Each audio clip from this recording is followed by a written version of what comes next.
সবাইকে সাধুকে বেশি সজ্জিত করে আজকে যখন আমার ওই বৈষ্ণব সাধু রাজাকে দরজায় নিয়ে দাঁড়িয়েছে, ওই মহারাজা আসন ছিঁড়ে এসে সিংহাসন ছিঁড়ে এসে যেন সাধুদের চরণে আছড়ে পড়ছে। আমি কেটে কেটে বলছি, ওহে বৈষ্ণব, আজকে তোমাদের চরণ দোকানে পেয়ে আমি ধন্য হলাম। আমার যা কিছু আছে তোমরা সর্বস্ব নিয়ে যাও, শুধু তোমার চরণ ছাড়া হরিবল হরিবল, চরণ ছাড়াই আমায় করু,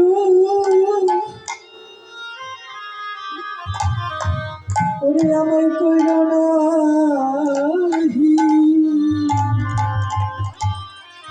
সেই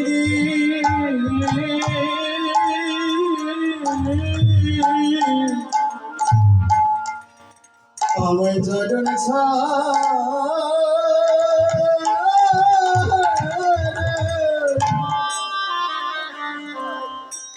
আমায় করো,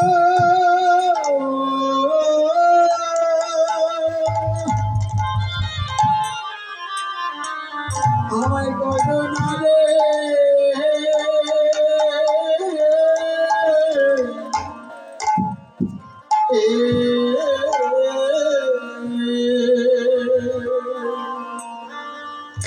বিভিন্ন বিমার ঘটাতে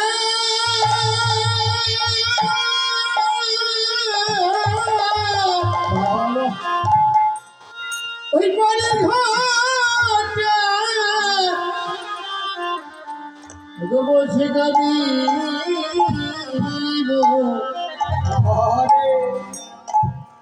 সেদিন আমায় তুমি হাত ধরে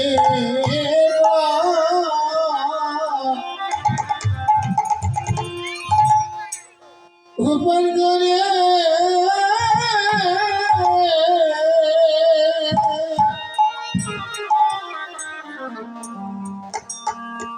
বুঝে করে দিও এদিন বলে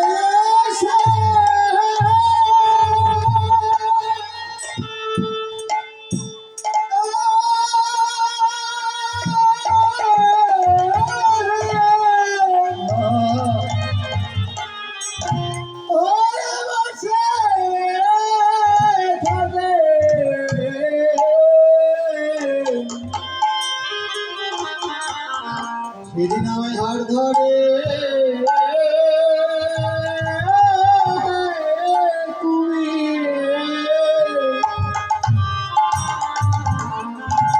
ওরে পারে করে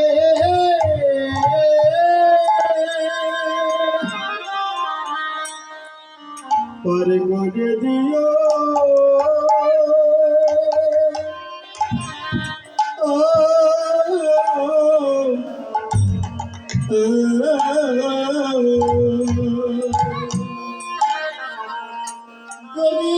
গোবিন্দ হে আজ তুমি বিনে বন্ধ আমার কি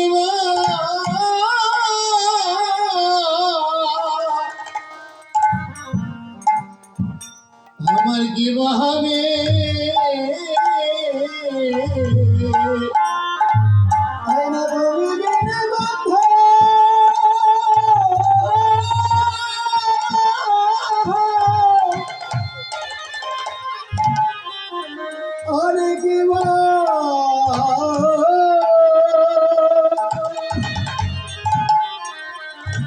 হরে বিবাহে